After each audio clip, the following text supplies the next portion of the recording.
Биринчиден силерди өлкөбүздөгү мамлекетти куруу аракетиндеги баатырлыгыңар менен жана саясий демилгеңер менен куттуктайм жана урматтайм. Алгачкы сөздү Алмамбет Шыкмаматов айтып атканда жана артынан Алтынбек Сулайманов мырзанын сөздөрүнөн мага талаш көрүнгөн, жакпаган, же болбосо мен дагы сунуштай турган, өзгөртө турган ой угулбады. Ошондуктан мен араңарда болбосом дагы, бирок силерди пикирлеш талапкер катары сезип атам. Эми бир гана жери бар. Алмамбет Шыкмаматов мырзанын айтылган сөзүндө толук макул болбой калганым. Менин силердин ишиңерге кылган жардамым болгон жок, жетиштүү. Жана колуман келген жардамды бербегениме мен кечирим сурайм. Катардагы жаран катары сиздерге үмүтүбүз зор. Ошол үмүттөрүмдүн бир кыска чечилбесе дагы, түшүндүрүлбөсө дагы тезис түрүндө 7 бир өтүнүчүмдү айта кетейин.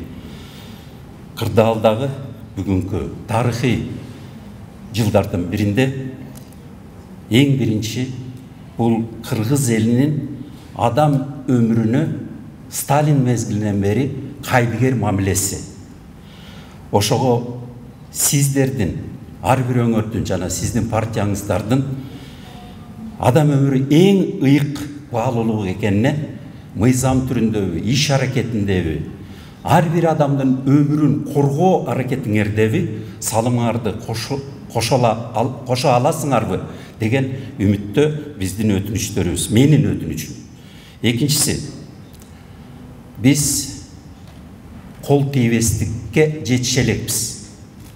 Өзгөчө балага, аялзатка.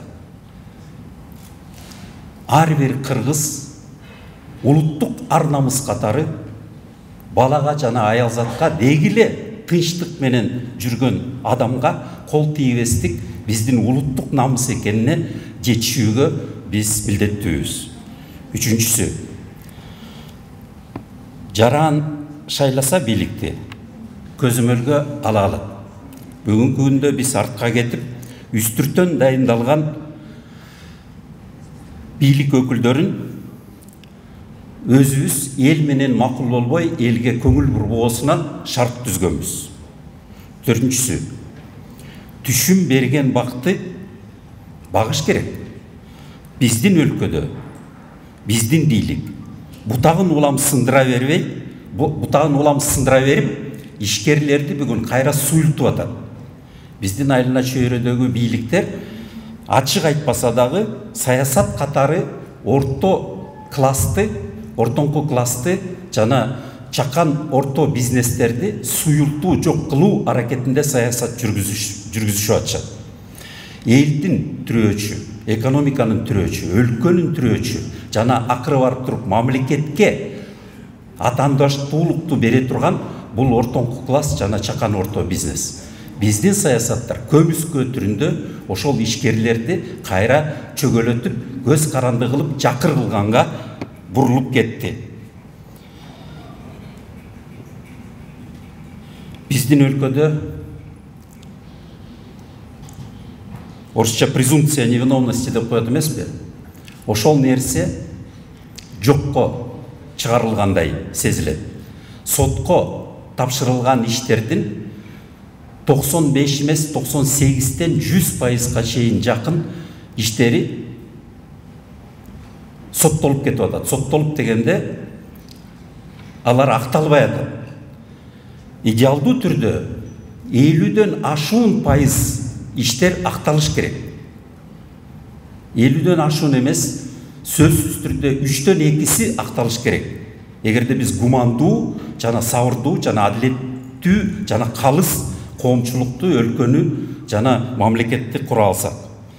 Аны менен бирге сөзсүз түрдө бүгүн мен силерге окшогон саясий партиялардан күткөнүм жана мурда угуп жүрдүм элем, deregulation, сөзсүз түрдө мамлекеттин үстөмдүгү жана ашыкча кийлигишүүсү, ишкерликке жана адамдын жеке турмушуна ошол ашыкча кийлигишүүсүн биз жокко чыгарышыбыз керек.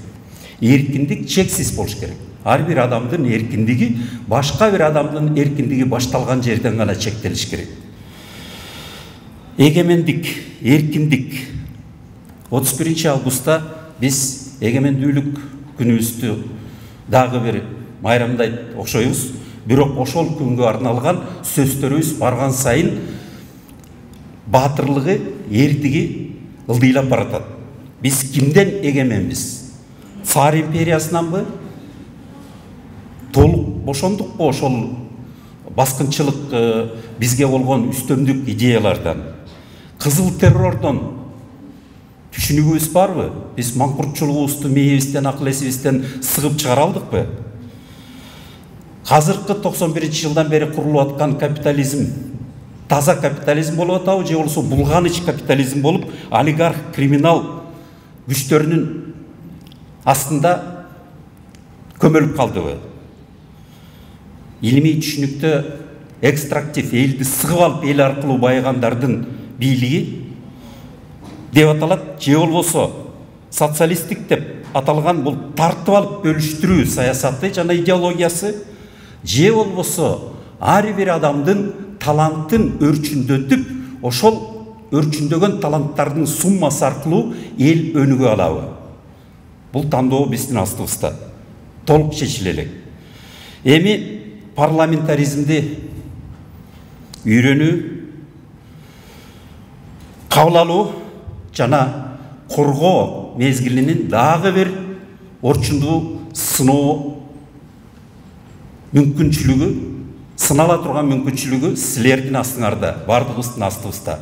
Дагы бир аракет ийгиликтүү боло алабы, же болбосо дагы 5-6 жыл биз артка кетебизби? Акыркысы, демократия деген сөздөн кыргыз көпчүлүгүнөн азыр уялып дагы, кээ бир учурда алданып жек көрө баштады.